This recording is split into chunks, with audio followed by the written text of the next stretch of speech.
Prova de primeira fase da OAB chegando e eu resolvi fazer esse vídeo com os temas que a OAB mais gosta de cobrar na primeira fase de Direito do Trabalho.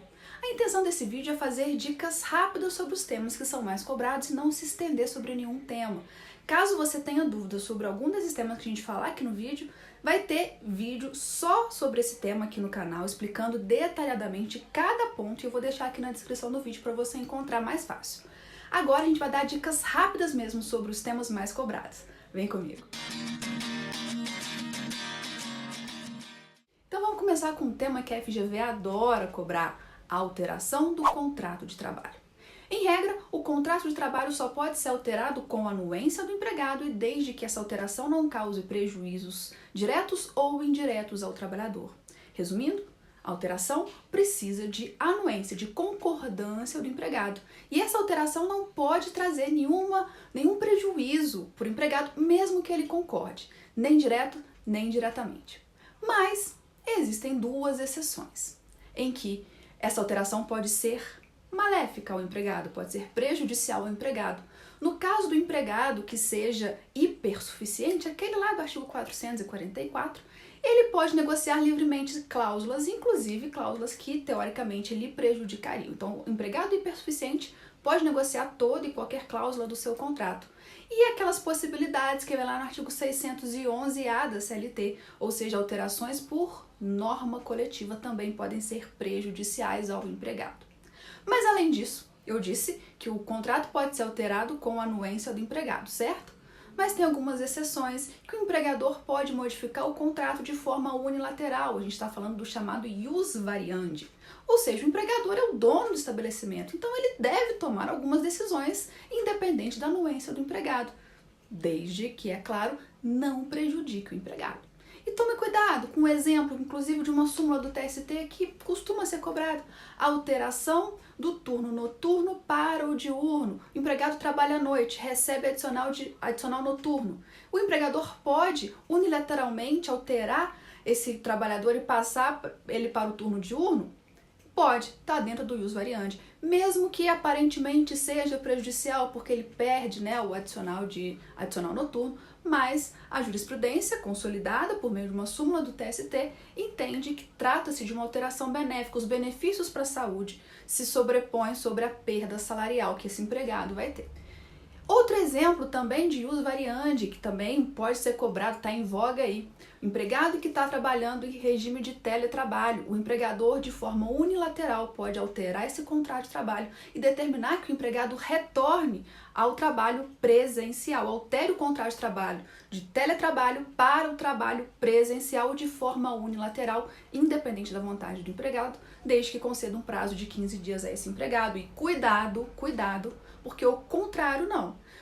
Para alterar o regime presencial para o teletrabalho, não pode ser de forma unilateral, depende expressamente de autorização do empregado. Então, do regime presencial para o telepresencial, depende de anuência. Do telepresencial para o presencial, está dentro do ius variandi. Ainda dentro do tema de alteração do contrato de trabalho, é importantíssimo falarmos sobre dois temas: reversão e transferência. A reversão acontece quando o empregado que ocupa um cargo de confiança é revertido ao cargo anteriormente ocupado. O empregador pode reverter unilateralmente, ele não é obrigado a manter o empregado no cargo de confiança. Se ele perdeu a confiança ou se esse empregado não está desempenhando a função da forma como o empregador esperava, ele pode simplesmente reverter a função anteriormente ocupada. Não confunda reversão com rebaixamento. Rebaixamento é uma punição, rebaixamento é proibido. É quando o empregador simplesmente rebaixa o empregado na função que ele exerce para uma função de uma hierarquia menor, um salário menor. A reversão é diferente. O empregado foi contratado para exercer uma função, foi promovido a um cargo de confiança, ganhando gratificação de função referente a esse cargo de confiança que ocupa, e por qualquer motivo, o empregador reverte ao cargo que ele ocupava originalmente. O empregador pode fazer isso? Pode, a qualquer momento, sem justificativa, sem nenhum motivo. E nesse caso de reversão, o empregado perde a gratificação de função. Perde, ele não está ocupando mais a função de confiança, ele não tem mais que receber aquela gratificação de função. Atenção, independente do tempo que ele exerceu essa função gratificada. mudança da reforma trabalhista, antes ele recebia, ele mantinha essa gratificação, agora ele simplesmente perde, reverteu, voltou ao salário, perdeu a gratificação de função, é permitido, é alteração contratual unilateral permitida pela CLT. E o que falar sobre a transferência, esse tema tão queridinho pela FGV? Primeiro ponto, para ser considerado transferência, é necessário que haja mudança de domicílio do empregado. Se o empregado não alterou seu domicílio, não é considerado transferência para fins da CLT. Então, primeiro, tem que haver obrigatoriamente a transferência, a mudança de domicílio do empregado. Segundo ponto, quando será possível transferir o empregado? Primeiro, sempre que o empregado anuir. O empregado concordou, faz um acordo, o empregado é transferido. Mas não é isso que a OAB vai querer de você. Ela vai querer saber as exceções. Quando é que o empregado pode ser transferido de forma unilateral pelo empregador? E a resposta vem lá no artigo 469 da CLT, falando sobre transferência. As hipóteses em que o empregado pode ser transferido unilateralmente é no caso de empregado que exerça cargo de confiança e quando houver cláusula, condição no contrato, implícita ou explícita, permitindo essa transferência. Mas atenção, em ambos os casos, tanto do exercente de cargo de confiança, quanto quando houver cláusula prevendo no contrato ou condição implícita, nesses dois casos é necessário que haja obrigatoriamente a necessidade do serviço, ou seja, essa transferência deve ser necessária. Senão o empregador pode transferir o empregado lá para os cafundó do Judas simplesmente para punir esse empregado por algum motivo ou só porque não gosta do empregado, para que haja, mesmo de forma unilateral, a transferência do exercente de cargo de confiança e do empregado que tenha previsão no contrato ou condição implícita ou explícita de transferência, é necessário, é condição, é requisito que haja a necessidade do serviço. E existe uma terceira possibilidade, que é no caso de extinção do estabelecimento em que um empregado presta seus serviços. Ele presta serviço numa filial, aquela filial foi extinta. O empregador pode, unilateralmente, transferir o empregado nesse caso. E aí, nesse caso, precisa comprovar a necessidade do serviço? Não precisa porque ela é óbvia, né? O estabelecimento em que ele prestava serviços foi extinto. Para fechar aqui o tema de transferência, é importante você diferenciar transferência definitiva de transferência provisória. E o próprio nome já diz, definitiva é aquela que o empregador transfere uma vez e o empregado vai ficar em caráter definitivo trabalhando nesse outro local. Transferência provisória é quando há necessidade provisória de um serviço, por exemplo, vai abrir uma nova filial, transfere o gerente para passar o serviço lá para os novos empregados. É provisória, é por um tempo determinado, não é definitivamente. Na transferência definitiva, o empregador não tem que pagar nada, nenhum adicional para o empregado. Ele paga a ajuda de custo, que é o valor correspondente àquele que o empregado vai gastar com a mudança. Tem natureza indenizatória. Mas quando for transferência definitiva, o empregador fica obrigado a pagar o adicional de transferência enquanto durar a transferência, de no mínimo 25% sobre a remuneração. Muito cuidado para não confundir. Adicional de transferência é só para transferência provisória. Como é que você vai saber se é provisória ou definitiva? O enunciado vai dizer que enquanto durar a transferência, que foi feita provisoriamente, vai ter algum dado no enunciado dizendo que a transferência é provisória ou definitiva. Se for definitiva, não tem adicional, tem ajuda de custo, natureza indenizatória. Se for provisória, tem adicional de transferência de no mínimo 25% com natureza salarial. Saindo de alteração do contrato de trabalho, indo para outro tema extremamente importante para sua prova do AB, é sobre duração do contrato de trabalho. A gente tem alguns pontos sobre esse tema. Primeiro deles, tempo à disposição do empregador.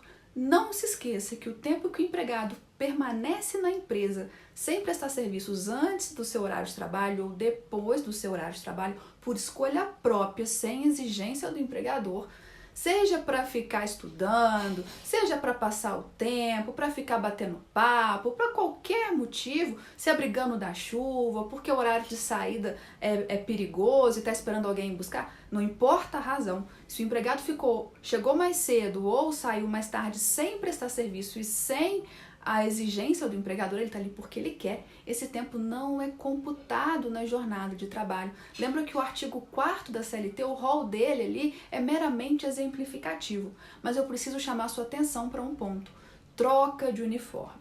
Se vier na sua questão dizendo que era exigência da empresa ou que tinha previsão em regimento interno, qualquer norma que obrigue o empregado a trocar de uniforme, seja na hora que ele chega, na hora que ele sai, esse tempo é considerado tempo à disposição do empregador. Ou seja, se o empregado troca de uniforme na empresa por exigência do empregador e não por escolha do empregado, esse tempo é computado na jornada de trabalho. Se exceder as 8 horas diárias, conta como hora extra. Se não exceder, não conta como hora extra. O que importa para você saber é que é considerado tempo à disposição. Outro ponto importante que sofreu alteração recente em 2019 foi sobre o cartão de ponto. Quem é obrigado a ter registro de controle de jornada?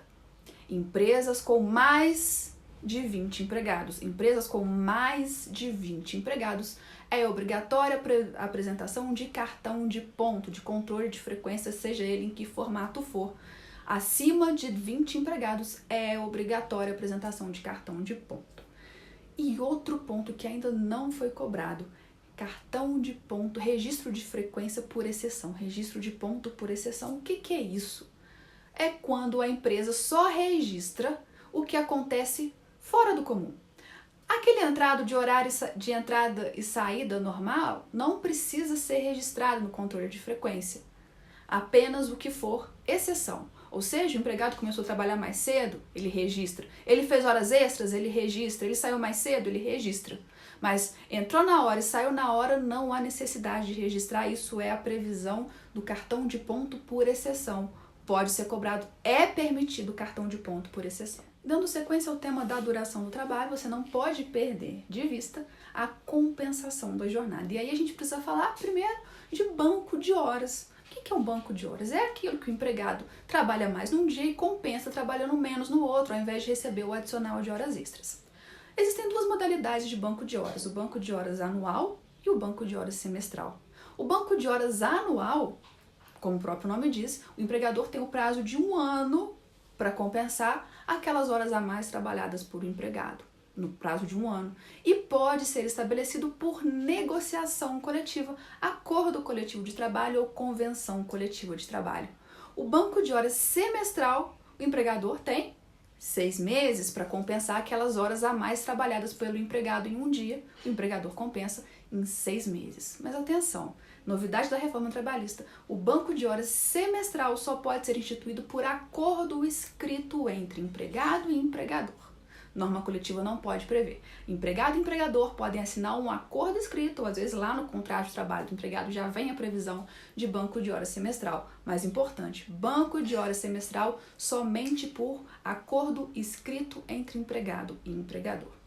E também existe a compensação verbal ou tácita, né? Que é aquela que o empregado trabalha mais num dia e compensa trabalhando menos em outro dentro do mesmo mês. Nesse caso pode ser de forma verbal ou até de forma tácita, mas o importante é que você saiba: banco de horas anual somente por norma coletiva, banco de horas semestral por acordo escrito entre empregado e empregador. E ainda dentro desse tema, é importante também vocês darem uma olhada na jornada 12/36, aquela que o empregado trabalha 12 horas e descansa 36, que na prática ele trabalha um dia sim, um dia não. O que é importante sobre essa jornada? Primeiro ponto: os intervalos intra-jornadas para repouso e alimentação. De acordo com a CLT, eles podem ser observados ou indenizados. É isso que você precisa saber: intervalo é observado ou indenizado. Além disso, como eles trabalham dia sim, dia não, dia sim, dia não, se o dia de trabalho cair num feriado ou no dia do repouso semanal remunerado, no domingo, por exemplo, eles não vão receber esse dia de trabalho em dobro, porque considera-se que está incluído na compensação da jornada. Então, pouco importa para quem está na jornada 2/36, se trabalha domingo, se trabalha feriado, o salário vai ser sempre o mesmo. E fechando o tema da duração do trabalho, não se esqueçam de dar uma olhadinha lá no artigo 62 da CLT, que fala sobre os empregados que são excluídos do capítulo da duração da jornada, que são eles, trabalhadores externos, porque teoricamente seria difícil de controlar a jornada dos trabalhadores externos, os empregados que exercem cargo de confiança, os gerentes, mas não basta exercer a função de gerente, ele tem que ter realmente essa função de gerente, de poder contratar, poder demitir, e além disso devem receber a gratificação de no mínimo 40%. Se ele não recebe essa gratificação de no mínimo 40%, ele não está excluído do capítulo da duração da jornada. E a novidade também da reforma trabalhista, os teletrabalhadores. Então, quem é que não faz parte, quem é que não tem controle de jornada, não tem duração de jornada, não recebe horas extras, trabalhador externo, os gerentes que ocupam cargo de gestão e recebem gratificação de função de no mínimo 40% e os teletrabalhadores. Fechamos mais um tema, vamos para o próximo, que é remuneração, também extremamente importante. Começando lá pelo artigo 457 da CLT, eu preciso que você memorize o artigo 457, o parágrafo 1º, o parágrafo 2º, por quê? Lá vai dizer quais são as parcelas que integram e as parcelas que não integram a remuneração do empregado. Isso é muito importante. Quais parcelas integram? As comissões e as gratificações legais. Quais são as gratificações legais? 13º salário. Então, gratificações legais, comissões integram o salário. O que não integra a remuneração? O salário não, a remuneração do empregado, mesmo que seja pago com habitualidade, não integram a remuneração do empregado, isso vem lá no parágrafo 2º. Ajuda de custos, diária para viagem, prêmios, abonos, auxílio alimentação, desde que não seja paga em dinheiro. Memorizem todas as parcelas do parágrafo 2º do artigo 457, porque elas não incorporam e não servem de base para cálculo de nenhuma verba de natureza salarial. Repetindo, a ajuda de custo, diária para viagem, auxílio alimentação, vedado seu pagamento em dinheiro, prêmios e abonos não integram e não incorporam a remuneração do empregado para qualquer fim.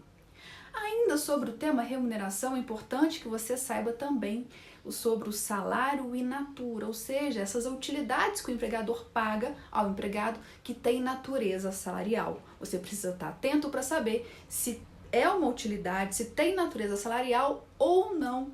E como que você sabe se essa parcela que é paga, esse bem que é fornecido ao empregado, tem natureza salarial ou não?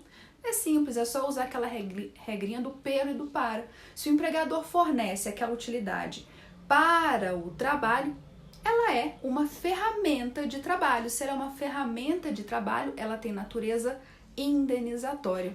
Agora, se o empregador fornece aquela utilidade pelo trabalho, percebam que é pelo trabalho, é uma contraprestação. Se é uma contraprestação, tem natureza salarial. Então você vai pensar, dependendo daquele caso concreto, se é pelo trabalho que é fornecido, se é pelo trabalho é contraprestação, tem natureza salarial. Se é para o trabalho, é uma ferramenta de trabalho, é um instrumento que o empregado precisa para trabalhar, tem natureza indenizatória. E aí vai depender, não tem um bem. Por exemplo, o carro pode ser tanto para o trabalho quanto pelo trabalho. Pode ter tanto natureza salarial ou indenizatória, vai depender do que o enunciado disser. Se o empregador fornece um carro para o empregado como parte do salário, todo empregado que ocupa aquela função tem como parte do pagamento o empréstimo de um carro da empresa, é pelo trabalho, é uma contraprestação. Mas se ele fornece o carro para o empregado sair vendendo ou utilizar para o trabalho, aí tem natureza indenizatória. Então vai depender do que o enunciado vai trazer na questão. Importante você lembrar, para o trabalho, natureza indenizatória. Pelo trabalho, contraprestação, natureza remuneratória, salário in natura, utilidade muito importante também, o AB adora cobrar esse tema. E já que a gente está falando de natureza salarial, natureza indenizatória, muito importante a gente falar sobre os adicionais. Os adicionais, que em regra, têm natureza salarial. Então, eles refletem nas parcelas salariais, nas parcelas rescisórias. Essa é a consequência principal de uma parcela que tem natureza salarial. Ela vai refletir no cálculo de outras parcelas. Os adicionais, eles são como um salário-condição. O empregado recebe se ele implementar aquela condição. A gente tem o adicional de insalubridade, adicional de periculosidade, adicional noturno, o adicional de transferência. Quando que é pago o adicional noturno? Quando o empregado trabalha no horário noturno. Quando que é pago o adicional de transferência? Quando o empregado é transferido provisoriamente. Quando é pago o adicional de insalubridade? Se o empregado trabalha exposto a agente insalubre, é a mesma coisa em relação ao adicional de periculosidade. Percebam que é um salário-condição. Se um dado momento o empregado que foi transferido, ele retorna ao seu local de prestação de serviço original, ele deixa de receber, não se incorpora ao salário do empregado. Se ele trabalhava no horário noturno, passou para o horário diurno, ele perde o adicional noturno, a mesma coisa com de insalubridade e de periculosidade. E por falar em adicional de periculosidade e insalubridade, também muito importante, qual que é a principal diferença entre insalubridade e periculosidade? A insalubridade, o empregado trabalha exposto a um agente nocivo à sua saúde. Vai ser um agente químico, biológico ou físico. E o adicional de insalubridade vai ser sempre de 10, 20 ou 40% e tem como base de cálculo o salário mínimo. Cuidado, porque tem súmula que já não se aplica mais, que fala que a base de cálculo adicional de insalubridade é o salário, que não é o salário mínimo. Gente, adicional de insalubridade, base de cálculo, salário mínimo. Adicional de insalubridade, base de cálculo, salário mínimo, sempre 10, 20 ou 40, de acordo com o grau de nocividade do agente que ele trabalha exposto. E o adicional de periculosidade? O adicional de periculosidade vai ser pago quando o empregado trabalha expõe a sua vida em risco. Ele pode morrer de uma hora para outra. Quem trabalha exposto ao risco, de acordo com o artigo 193, que tem direito a receber o adicional de periculosidade? Quem trabalha exposto a energia elétrica, explosivos, inflamáveis, exposto a roubos e outras formas de violência física. Quem trabalha utilizando moto e quem trabalha exposto à radiação ionizante. No caso do adicional de periculosidade, ele vai ser sempre de 30% sobre o salário base. 30% sobre o salário base, sempre não tem gradação de agente nocivo, porque no adicional de periculosidade a pessoa pode morrer ou não. No adicional de insalubridade, a pessoa vai morrendo aos poucos, porque vai prejudicando a sua saúde. Então, alguns lugares prejudicam mais, outros lugares prejudicam menos. Por isso, tem 10, 20 ou 40% de acordo com a nocividade para a saúde no adicional de insalubridade, que é sempre sobre o salário mínimo. No caso do adicional de periculosidade, não tem isso. Ou o poço de gasolina pode explodir, ou a pessoa pode tomar um choque, não tem gradação. Então vai ser sempre 30%, sempre salário base. Insalubridade, 20, 10 ou 40% sobre o salário mínimo. Periculosidade, sempre 30% sobre o salário base. Gravem isso. E quando o tema é remuneração, a gente não pode deixar de falar de equiparação salarial. Você tem lá 2 empregados trabalhando na mesma empresa, exercendo a mesma função. Obrigatoriamente eles precisam receber o mesmo salário? Depende. Tem os requisitos que estão lá no artigo 461 da CLT. Preenchido todos esses requisitos, o empregado tem direito à equiparação salarial. E quando se fala em equiparação salarial, você precisa guardar 2 personagens, o paradigma e o paragonado. O paradigma é aquele que tem um salário maior e o paragonado é aquele que quer se equiparar ao colega de trabalho que ele julga que merece ter o salário igual. Quais são os requisitos lá do artigo 461? Mesmo empregador, mesmo estabelecimento, novidade, mesmo estabelecimento, trabalho de igual valor. O que é um trabalho de igual valor para a CLT? Mesma produtividade e mesma perfeição técnica. Então, se o empregado trabalha para o mesmo empregador, na mesma localidade, com a mesma perfeição técnica e a mesma produtividade, ele já faz jus à equiparação salarial? Calma. O tempo na função não pode ser superior a 2 anos e o tempo na empresa não pode ser superior a 4 anos. Preenchido todos esses requisitos, é devida à equiparação salarial. Gravem o artigo 461. Mas é importante você lembrar que se na empresa houver quadro de carreira ou plano de cargos e salários, é impossível a equiparação salarial, inviabiliza, é um fato impeditivo da equiparação salarial. Lembrando que esse plano de cargos e salários não necessita de homologação pelo sindicato ou qualquer órgão público e pode prever a promoção dos empregados por merecimento ou antiguidade ou apenas um deles a critério da própria empresa. Então, existindo quadro de carreira ou plano de cargos e salários, não é possível a equiparação salarial. Também não é possível a equiparação salarial com o empregado readaptado e co-empregado, indicando um paradigma remoto, ou seja, o paradigma tem que trabalhar ao mesmo tempo na empresa que o paragonado. O paradigma e o paragonado têm que ser contemporâneos na empresa. Então, não pode ser com o empregado readaptado, nem com paradigma remoto. Equiparação salarial, muito importante. Leiam o artigo 461 da CLT. Após a remuneração, a gente não pode deixar de falar da figura do empregador. O que é mais importante você saber para a sua prova de primeira fase sobre o empregador? Grupo econômico. Grupo econômico, que vem a ser grupo econômico é quando duas ou mais empresas com personalidades jurídicas diversas atuam de forma integrada, com interesses comuns, interesses integrados, atuam de forma conjunta, como um grupo mesmo. Está configurado o grupo econômico. E qual é a principal consequência do grupo econômico que você precisa saber? A responsabilidade solidária entre as empresas que compõem o grupo econômico. Falou em grupo econômico, a primeira coisa que você vai pensar é responsabilidade solidária entre as empresas que compõem o mesmo grupo econômico. Isso significa que o empregado, imagine que um grupo econômico é composto pela empresa A, B, C e D. E o empregado trabalha pela empresa D. Ajuizou uma reclamação trabalhista em face da empresa D. Ganhou. De quem ele pode cobrar? Da empresa A, B, C e D, se for comprovado o grupo econômico, porque elas são responsáveis solidárias. Mas atenção, a mera identidade de sócios não configura grupo econômico. Precisa ter essa identidade de motivos, essa atuação integrada entre as empresas para que se comprove o grupo econômico. A mera identidade de sócios não é suficiente para a configuração de grupo econômico. Outro ponto importante em relação ao empregador é a sucessão trabalhista ou sucessão de empresas, sucessão de empregadoras, como você preferir chamar. A sucessão é quando há alteração no quadro societário ou na titularidade da empresa. Isso não afeta em nada o contrato de trabalho do empregado, porque o contrato dele é feito com a empresa, e não com sócios ou com os titulares da empresa. Se de um lado existe a pessoalidade no contrato de trabalho em relação ao empregado, em relação à empresa não há essa pessoalidade. Isso significa que se a empresa for vendida, se a empresa for fundida com outra empresa, para o empregado não altera.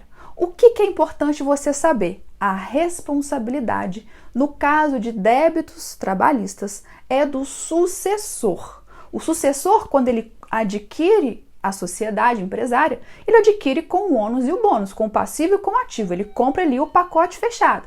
Então, o que a empresa tinha de lucro, ele ganha. O que a empresa tinha de prejuízo, ele adquire também. Então, é só o sucessor responsável pelos débitos anteriores à compra, durante a compra e os débitos futuros, passados, presentes e futuros. A responsabilidade é do sucessor, sempre do sucessor. Mas atenção, para o parágrafo único do artigo 448, aliás, está no artigo 10 e 448 da CLT, a sucessão empresária. Se houver fraude, no caso de fraude na sucessão, aí a responsabilidade é solidária entre sucedido e sucessor. Então, a regra é que a responsabilidade pelos débitos passados, presentes e futuros é do sucessor. Mas, se ficar comprovada a fraude, aí a responsabilidade é solidária entre sucedido e sucessor. O empregado pode cobrar de qualquer um deles sem ordem de preferência. E para terminar o tema empregador, é importantíssima a figura do sócio retirante. Quem é o sócio retirante? Aquele que se retira da sociedade. Ele permanece responsável subsidiariamente pelos débitos da sociedade do período em que ele figurou como sócio nos próximos 2 anos contados da averbação da retirada do sócio da sociedade.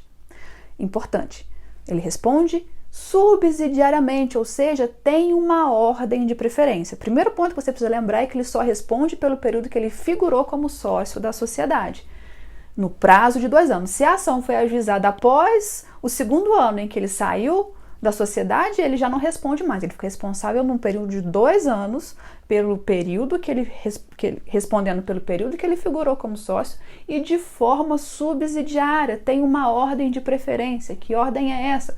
Primeiro vai se executar a sociedade empresária. Se a sociedade empresária não tem bens, aí o que faz? Faz a desconsideração da personalidade jurídica e se executa os sócios atuais da empresa. Se esses sócios atuais também não tiverem, aí sim, em terceiro lugar, entra o sócio retirante, lembrando que ele só responde pelo período em que ele figurou como sócio e nos 2 anos contados da averbação da sua retirada da sociedade. No caso do sócio retirante também, se ficar configurada a fraude, ele vai responder de forma solidária com os sócios atuais. Então, em caso de fraude, ele não tem essa ordem de preferência, ele responde de forma solidária com os sócios atuais. Em primeiro lugar, continua sendo a empresa, até porque é responsável a empresa. Somente no caso de desconsideração da personalidade jurídica é que os sócios, então, responderão pelos débitos. E o sócio retirante, em terceiro lugar, exceto se houver fraude na sua saída da sociedade, hipótese em que ele responderá de forma solidária com os sócios atuais. Eu sei que essa nossa revisão foi rápida, foi muito rápida, claro que não dá para falar de todos os temas nesse pequeno espaço de tempo, mas se você ficou com alguma dúvida, deixa aqui nos comentários. Eu vou deixar o link de cada tópico que a gente falou, se você tiver dúvida ou estiver inseguro, quiser assistir uma aula mais completa sobre cada tema, eu vou deixar aqui na descrição do vídeo. Eu espero te encontrar na segunda fase de Direito do Trabalho. Se você for fazer Direito do Trabalho, a gente tem um curso aqui de oficina de peças, tem a tutoria para a segunda fase de Direito do Trabalho. Se você não escolheu o Direito do Trabalho, mas eu torço que você passe nessa primeira fase e a gente se encontra no próximo vídeo. Até lá!